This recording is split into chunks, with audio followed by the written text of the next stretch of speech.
Muslim arrives in Kufa in the month of Dhul Qa'dah, 60 AH. Look at how time is coming up now. We know Muharram 61 is all going to come to an end. Look now, we're already in Dhul Qa'dah, right? 2 months away from the massacre. We can see what's building up here. So he arrives in Kufa in the month of Dhul Qa'dah. And the people rejoice like they have never rejoiced before. And thousands upon thousands of people. At-Tabari says more than 12,000 people in the course of the next 2 weeks gave the oath of allegiance directly to Muslim. And when you give the oath of allegiance, this basically means, khalas, we are with you. End of story. No matter what happens, you are our leader. They gave the oath of allegiance to Muslim on behalf of Hussein, basically, that we're on the side of Hussein. And these 12,000 people, they represented the bulk of Kufa. Over 40,000, so because each one is representing a mini tribe. So every person who shakes the hand, there's 10 people, 15 people behind him. You get the point here, right? This is how they would do the bay'ah, that the leader or the elder would come and give the bay'ah. So the bulk of Kufa, 40,000 people have now claimed that we are with Hussein. Muslim ibn Aqil is overjoyed. He's never seen this enthusiasm and support. And so he writes back a letter that you can sense his excitement. And he writes to Hussein that all of the people of Kufa are behind you. So as soon as you get this letter, do not delay, come immediately.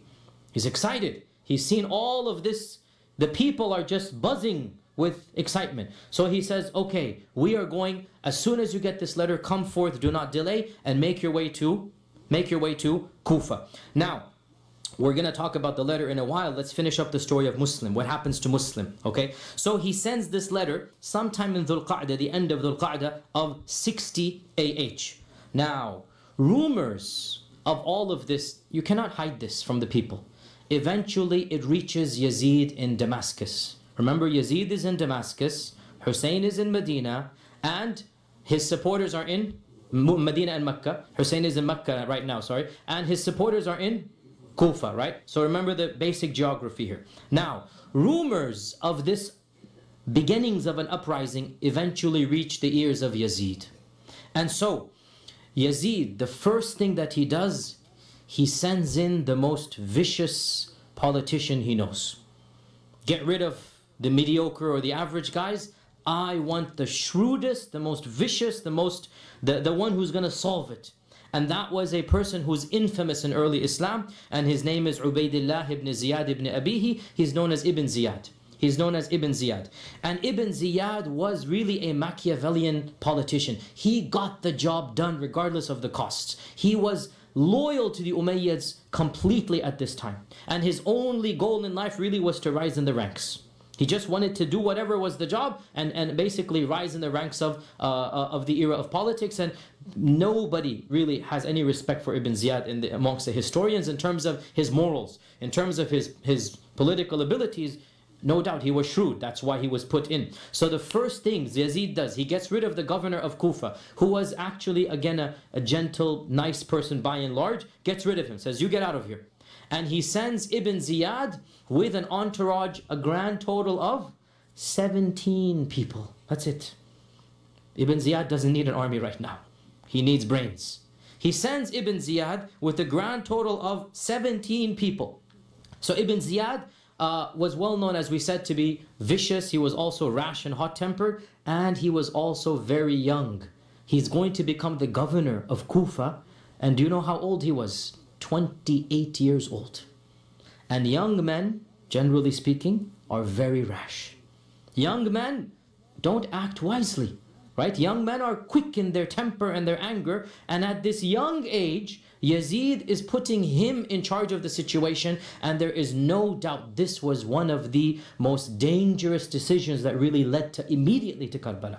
And that is putting this young, tempestuous, basically overzealous person in charge of the whole situation. So Ibn Ziyad enters Kufa in the month of Dhul Qa'dah, 60 AH. And he tells the governor, basically, here's the letter of your resignation. You get out, I'm in charge now. Right? I'm going to deal with this. And It is said he entered Kufa after Fajr prayer, and he entered Kufa with the turban around his face, as they would typically do. And when he entered in the middle of the, basically not middle of the night, but early morning, and he had an entourage, the people thought he might be Hussein. So the people began chanting and praising, Assalamu alayka ya ibn Rasulillah, marhaban. Welcome, O son of the Messenger of Allah. We welcome you, and you have come to the noble place, and. So Ibn Ziyad understood that these rumors are true, that there is a plot, that things are happening here. They're waiting for Hussein to come, until finally one of the entourage, and he's quiet, you can see his shrewdness, he's trying. One of his entourage gets angry and says, shut up, be quiet. This isn't Hussein. This is your governor, Abdurrahman ibn Ziyad. And that's when people realized something is going on here, that the plot has been exposed. So Ibn Ziyad takes his residence in the fortress that was the governor's office, and he figures out, what am I going to do now? The first call to order, get to Muslim ibn Aqil. Who's Muslim ibn Aqil? The scout. Get to Muslim ibn Aqil and find out what's really happening. But how can he figure out where is Muslim ibn Aqil in this large city? How is he going to get to him? Notice his shrewdness. He takes one of his 17 men, anonymous, that was not known to the people, and he dresses him like a traveler, and he gives him a sack of gold coins, lots of money. And he gives him the plot. You shall pretend that you are Ahl al-Shia from Sham. You are Shia to Ali coming from Syria. And you make yourself known to the Shia until you say, I have to hand this money to the one in charge. This is an amana. I have a lot of money from the Shia of Sham, and until I get to the person in charge, I'm not going to give this money to him. So this spy, and this is a spy now, this spy spent the next few days basically getting into the houses of the people that were Shia to Ali. And when we say Shia, remember, right now this is a political movement. Right now it's not a theology. Right now this is like Democrats and Republicans. Like you have people with a lot of anger and blood between Democrats and Republicans. Like not just, two tame political parties here. And he makes his way slowly but surely to the house of the host of Muslim ibn Aqil. The host of Muslim. Who's hosting him? Lo and behold, one of the noblemen of Kufa who pretended to be on the Umayyad side was secretly a Shi'i. And this nobleman was known to the governor. You see, he's playing a game here now. One of the rich and elite pretends to be pro-Umayyad. In reality, he is pro-Hussein. And his name was Hani ibn Urwa. Hani ibn Urwa. So Hani ibn Urwa was one of the noblemen, the leaders. He was like if you consider him to be, in our days, it would be like a senator or a congressman of the city. Like he's known to everybody, and publicly he's pro-Umayyad. And he's visiting the governor's mansion every few days, right? Sipping tea with him. But in reality, he is pro-Shi'i. He's pro-Hussein. So lo and behold, this spy uncovers that Hani ibn Urwa is the main person organizing it. And Hani insists, you have to hand it to me. I'm not going to let you see Muslim ibn Aqil. Hand it to me. So he hands him the money. Because now he's figured out this is the head. Right? Soon as he hands him the money, he then basically slinks away, disappears, goes and tells Ibn Ziyad. The culprit is Hani ibn Urwa. He's the brains. And so Ibn Ziyad calls Hani to his residence. And after the civil duties are over, Ibn Ziyad tells him, you are the one who is housing Muslim ibn Aqil. Hand me over Muslim and I might forgive you. He denies, I don't know what you're talking about. Then he calls the spy out. And so Hani sees this plot has been exposed. The spy comes out and he goes, I'm the one who gave you the money. Right? You're going to now deny it to my face. So he realizes the plot has been exposed, and Ibn Ziyad takes his spear and causes him to bleed. He doesn't kill him on the spot, and he beats him up. Because in his eyes he's a traitor. That we thought you were a respected person, and turns out that you're backstabbing us. When the news that Hani is being beaten and he's being tortured spreads in the city, the tribesmen of Hani come to the governor's residence. And they demand, you have to hand over our leader, or else we will rebel. And Ibn Ziyad negotiates with them and he says, no, I have no intention to harm him. I'm just finding out where is Muslim ibn Aqil, and we're not going to do anything to him. Don't worry. So he calms them down and the tribesmen go back. In the meantime, of course, Muslim ibn Aqil realizes the plot's exposed. The plot's exposed. Realizing that khalas, there's no going back, he sends the secret message to his followers. There's a secret code that had been put into place because again realize and one of the reasons why later on Shia believed in this thing called taqiyya and hiding and whatnot, they really did go through political repression. They went through a lot of difficult times, so they had to invent the doctrine of hiding, of kitman, of keeping things secret. So he had a secret code, and that code was Ya Mansur Amit. Ya Mansur Amit was the code that we're going to attack. Come to arms and come prepared for battle. This was the secret code. So when he realizes that Hani has been imprisoned in the house of the governor Ibn Ziyad, he sends forth the cry. Now remember, 12,000 had given him bay'ah by their hand. 40,000 of the city was technically behind him. Well, when the cry comes out, a semi-respectable 4,000 come forth. Out of the 12,000 that actually gave the bay'ah, 4,000 come armed to the hilt, ready for battle. And that's still okay, 4,000 against a small entourage of Ibn Ziyad, you might actually get somewhere. So these 4,000 come forth and they agree they're going to march to the fortress, the battle. They're going to free Hani and they're going to kill Ibn Ziyad. Now, Muslim ibn Aqil comes with his entourage of 4,000 and they camp outside the gate of the fortress. Ibn Ziyad, the shrewd politician that he is, he assesses who is out there, which tribes are out there. And from every one of the tribes that he sees, he finds a sympathizer in his own group and he negotiates a deal with them to cut off one tribe after another, right? You realize the Arabs at that time were tribes and every tribe is going to follow its leader. And so what he does is he works out with every single tribe, what do they need that they're going to not support Hussein and the Shia or the uprising against him. And slowly, and so much so, Al-Tabari and others, they mention, he even used mothers and fathers against their children. That he sent the mothers in to say that, come home now, can't you see there are so many people, don't worry about it, I don't want to lose you. It's emotional blackmail. And the fathers also said to their sons that, what are you going to do when the Syrians arrive with their troops? Are you going to die in battle? For what cause? Come home now. So he used whatever means that he can, and one by one, and in front of his very eyes, Muslim ibn Aqil's eyes, people began deserting the army until within that day, beginning in the morning at 4,000, by the time Asr comes along, less than 70 men are left. From 4,000, and again, remember, they are leaving in droves because Muslim ibn Ziyad is negotiating with every tribe. And he's sending them bribes and he's doing whatever he can. You stop and I'll give you this. You remove your men and I'll give you that. And with a little bit of bribes, they all dispersed. And by the time Muslim ibn Aqil prays Maghrib, barely 30 people prayed Salah behind him. And when he turned around and darkness has fallen, from 30 it is now 10. And he is obviously fuming and angry and he is remonstrating with them. How could you have done this and that? Now what are we going to do? 10 people outside the gate, right? And he decides to basically regroup and spend the night in the quarters of the Kinda. The Kinda was one of the main supporters of Shi'atu Ali, the tribe of Kinda. And in those days, the city was divided into different tribes. Like each tribe lived in its own area. So he left the fortress and he walked his way back to Kinda with these 10 people. And subhanAllah, under the cover of night, and as he's walking in the alleyways, every one of these 10 slinks away until he literally finds himself alone, discarded, without even a shelter over his head, without even money or food or drink. Like literally to the last man, they abandoned the cousin of Hussein, and that is Muslim ibn Aqil, the grandson of Abu Talib. Muslim ibn Aqil ibn Abi Talib, this is the grandson of Abu Talib. They abandoned him down to a last man. How long did it take them? 12 hours. What would it require? Just money and bribes. That's all was required. And they all disappeared.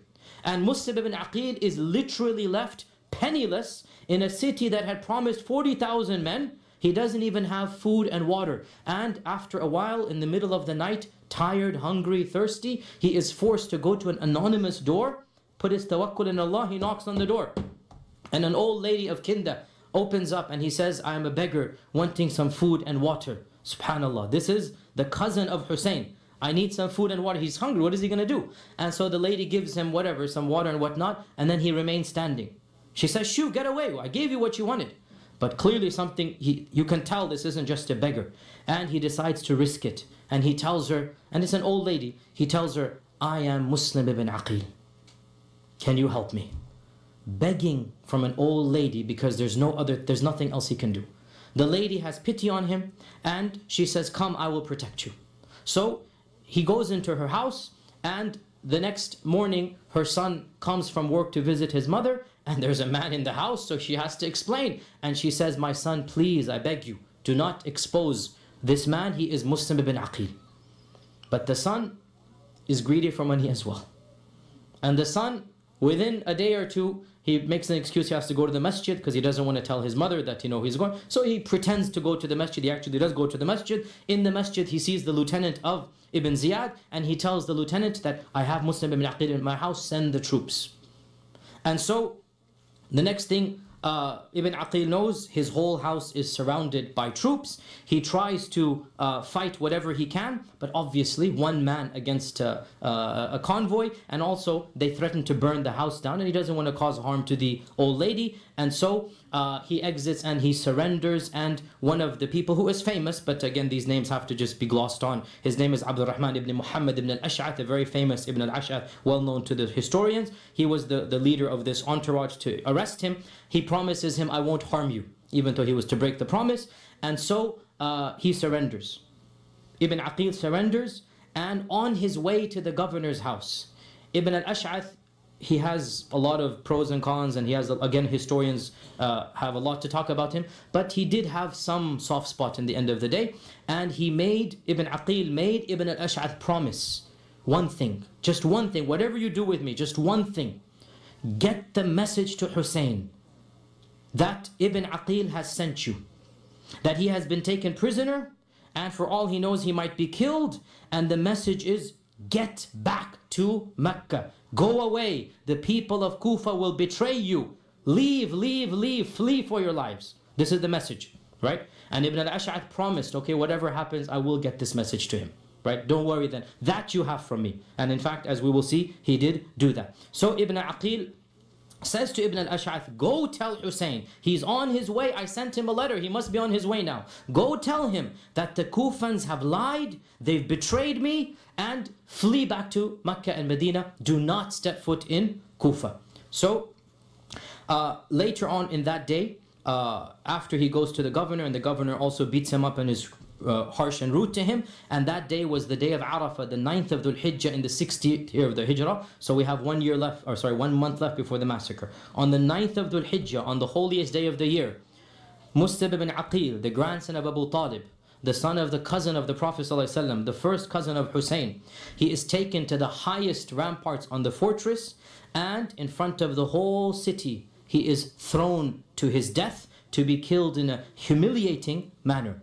And the last words that he said before istighfar and tahleel and shahada, the last word that he said, "O Allah, you be the judge between us and our own Shia, our own people. They deceived us and they deserted us." He said that's the last thing he said before the kalima and before the shahada. You be the judge of Allah. They promised, they promised, they promised, and now here I am, not a single man to defend me. And of course, Hussein is on his way, and he has just now, Muslim ibn Aqil has been killed. Hussein has no way of knowing this now, right? The only letter he got was, now remember, this is obviously before the age of telephones, internet, media. It will take at least 2.5 weeks from Kufa to Mecca, at least 2.5 weeks to get a message there, right? And therefore Hussein gets the message, come immediately. Khalas, he packed his bags, as we'll talk about, he left, right? He has no idea what's happening in Kufa. The people have been betrayed, his cousin has been killed, the host that hosted him as well was not just killed but crucified in the city center. And a number of other key players were killed and their bodies put in the city center for everybody to see. And the message is being given that this is what's going to happen if you turn against the Umayyad dynasty. Now remember, Ibn Ziyad had entered Kufa with only 17 men. And the infrastructure basically agreed to follow Ibn Ziyad.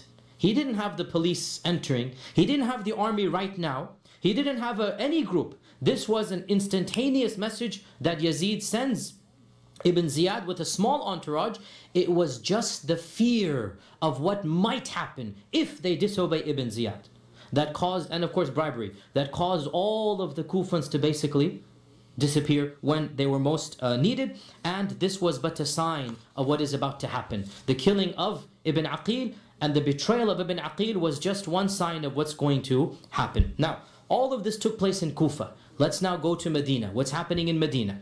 Ibn Aqil was killed either 9th or 10th of Dhul Hijjah.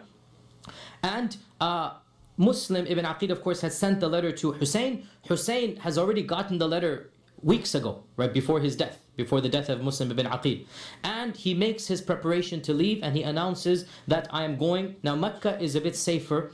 The Umayyads don't have that much control over Mecca, so he can make some announcements. The people are more free to do as they please. He makes an announcement, he is going to Kufa. In Mecca, every single one of the senior Sahaba that was alive advised him against it. And we have so many narrations, even in books of hadith, not just books of history. In books of hadith, we have narrations that Abdullah ibn Abbas especially, and Abdullah ibn Abbas is also Ahl al-Bayt, right? Abbas is the uncle of the Prophet. Abdullah ibn Abbas is the cousin of Ali, his father's cousin. Abdullah ibn Abbas is way senior to Hussein in terms of age and wisdom and participation in the Ghazawat. Abdullah ibn Umar, Jabir ibn Abdullah comes to Mecca and warns him. Abu Sa'id al-Khudri, every one of the Sahaba that was in the Hijaz, and they heard that he's preparing to basically, because this is a preparation that is going to be war. You're going to Kufa, you're going to have the people of Kufa behind you, and the Umayyads on the other side. This is going to be war. All of the Sahaba were opposed to this. They've been through enough. And they feel that Hussein is being a little bit rash.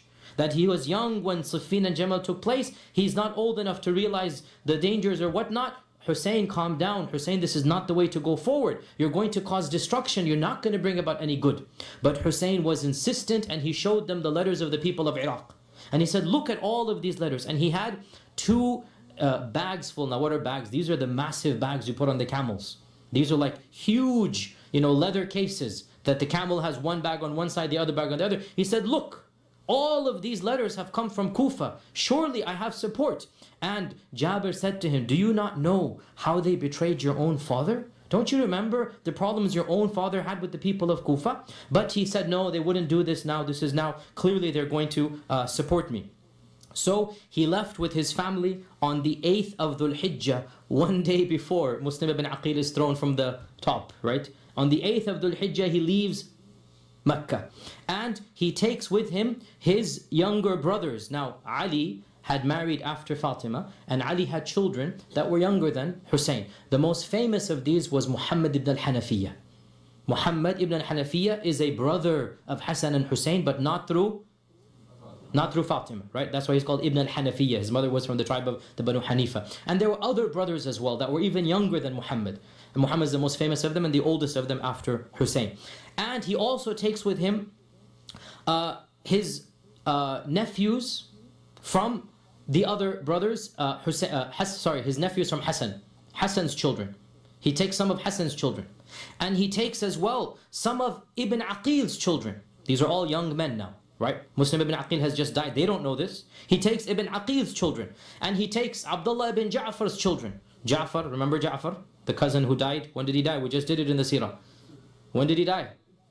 Oh, we didn't do it in the seerah. Sorry. Battle of Mu'tah. We're going to do that soon. That's why. The Battle of Mu'tah, he died. Right? Ja'far passed away. These are the sons of Ja'far and the grandsons of Ja'far. So the Ahlul Bayt come forth. The total entourage when they left Mecca was over 100 people. Over 100 people, including women and children. Now, the books of history, Ibn Sa'd al-Tabaqat, he mentions that Muhammad ibn al-Hanafiyyah, his younger brother, went with him walking outside the city, persuading or trying to persuade him to the very last minute that don't go. Don't go. This is not going to bode well for you. And he said, and it is also mentioned that Abdullah ibn Abbas, who was in Medina at the time, when he found out that Hussein is going to Kufa, he actually intercepted the caravan outside of Medina, basically, finding where it is, and he went from Medina and he intercepted the caravan. One of the senior most Sahaba. And he is also Ahlul Bayt. Abdullah ibn Abbas is also Ahlul Bayt. And the both of them, Muhammad ibn Hanafiya and Abdullah ibn Abbas, are very senior in the Ahlul Bayt, and they're convincing Hussein not to go. This is going to be bloodshed. And Hussein answers the both of them with a phrase that clearly shows what he has in mind and what his intention was, and that is, I would rather die elsewhere than to open up the door for the haram to become an area of bloodshed. Meaning what? If he remains in Mecca, they'll come to Mecca. And so out of respect for Mecca, I don't want a civil war to take place in Mecca. I would rather die anywhere in the world than open up the haram to become bloody, right? And so out of respect for Mecca, but he has his mind that he wants to try to get to the power, but he doesn't want to open it up in the haram. So he goes, even if I die, that's fine. I'm not going to die in Mecca and cause bloodshed in Mecca. And as we said, Ibn Abbas, even Ibn Umar, others of the Sahaba, in fact, Ibn Umar, who was, as we said, the senior most companion alive. Abdullah ibn Umar is the most respected Sahabi alive during this incident. Ibn Umar tracks him down on the way. And Ibn Umar says to him something very profound. And this is mentioned in our books of Hadith, Ibn Hibban and others. This isn't a Hadith book. It's not even in the books of Sirah. It's also there, but it's also in Hadith books. Ibn Umar says to him, the very final thing, when he's given up all hope, he says, okay, khalas, let me tell you a hadith I heard from the Prophet ﷺ, and I've never told anybody this hadith before. You're the first person I am telling.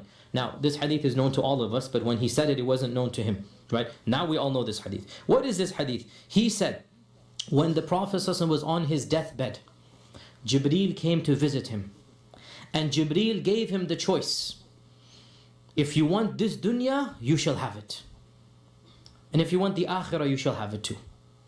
We know this hadith that right at the end of the life of the Prophet, Jibreel allowed him. Do you want to live longer and get the dunya? Or do you want to meet Allah subhanahu wa ta'ala? Right? We know this hadith, right? And of course, what did the Prophet choose? To meet Allah subhanahu wa ta'ala. He doesn't want this dunya. Then what did Ibn Umar derive from this? Ibn Umar said, and you are a part of the Prophet bid'ah. You are the grandson, right?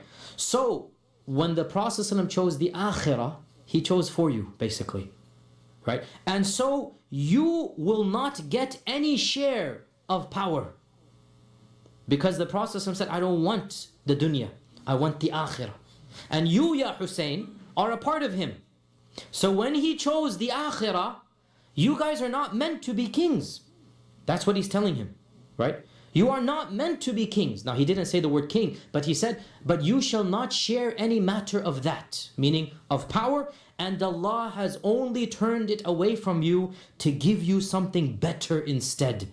Meaning, it is for your own benefit that you are not kings. And wallahi, this is so true, brothers and sisters. We believe this, that when you are a king or a ruler, politics always makes people unpopular. Politics, nobody likes politicians. This is a general rule, right? Politics brings about sab and shatam and ta'an and this and that. And the Ahlul Bayt should be preserved from that. The Ahlul Bayt are above this. The Ahlul Bayt are righteous and pure. And so Ibn Umar is saying, you are not meant to become kings. You're meant to be righteous people. Allah has meant something higher for you. Don't go. And so he's trying to convince him to the very last. And then he said to him, and as for the people of Iraq, don't you remember the treachery they gave to your own father? Have you forgotten? Now, the treachery they gave to Ali is beyond the scope of this class. You should just realize that Ali always complained about the people of Iraq and the problems that he had with them. But he still refused to listen. So everybody has told him it's not a wise idea, including his own brother Muhammad ibn Hanafiya, and that is why Muhammad ibn Hanafiya refused to allow any of his own sons to go. Muhammad ibn Hanafiya, none of his own sons went to help Hussein at what happened at Karbala, because he thought this is not a wise decision, right? And the point here is very clear, brothers and sisters, and that is, contrary to what the other group says, it's not a black and white issue. It's not a black and white. It's not that you're either on this side or on that side. We are on the side of Hussein in that we love him. But we say this decision wasn't in the best interest of Hussein or of the Ahlul Bayt or of the Ummah. We are not on the side of Yazid. If anybody, we're on the side of Ibn Abbas and Ibn Umar, right? That don't like Yazid. This is our position, as I'll come to the end. Yazid, astaghfirullah, is not our hero. La hawla wa la quwwata illa billah. But Hussein, we love him, but we say his emotions got the better of him. And it would have been better for him and the Ahl al-Bayt if he listened to the other Ahl al-Bayt, the senior Ahl al-Bayt, such as Ibn Abbas, or the senior Sahaba, such as Ibn Umar. Nobody can accuse Ibn Abbas of being pro-Yazid. Nobody can accuse Ibn Umar of being pro-Yazid, but they were also anti-khuruj of Hussein. They weren't anti-Hussein. They were saying this isn't the best decision. Nonetheless, he refused and he persisted to go forward. And when he comes close to Iraq, he sends a messenger to the people of Kufa that basically, guys, I'm coming, right? Be ready, I am coming. Now, Ibn Ziyad is now back in Kufa. He is waiting for Hussein to come. And anybody who's entering the city is being monitored extra now, right? Now, Hussein has no idea that Ibn Ziyad is in charge even. He still thinks the old governor is in charge. Hussein has no idea that Ibn Aqil has been killed. Hussein has no idea the plot has been exposed. He's in the middle of the desert. He's going there. Who's going to send him a message? As of yet, nothing happens. So he sends a messenger. The messenger is caught by the forces of Ibn Ziyad and executed. Now the messenger doesn't return. He sends a second messenger. Again, because Ibn Ziyad is on the prowl. Once again, this messenger is caught and is executed. But this second messenger, he actually manages to get the message to the people that Hussein is just coming. You had better prepare yourselves. And how does he do this? As a brave man, that he too was taken to the height of the tower to be thrown away. But the last thing that he said, he shouted out to the people that, "O people of Kufa, Hussein is on his way. He's just about to come. Prepare yourselves." So he's still hoping that they might do something, right? So on his way down, basically, he warns them that Hussein is on his way and prepare yourself. Now, eventually, Hussein is very close to Kufa, and it is here that finally Ibn al-Ash'ath's messenger reaches him. Who's Ibn al-Ash'ath? The lieutenant who captured Ibn Aqil, right? He was faithful to this one request. Even though he killed him, he was still faithful. He made him promise that you must send Hussein. So finally, the message reaches Hussein.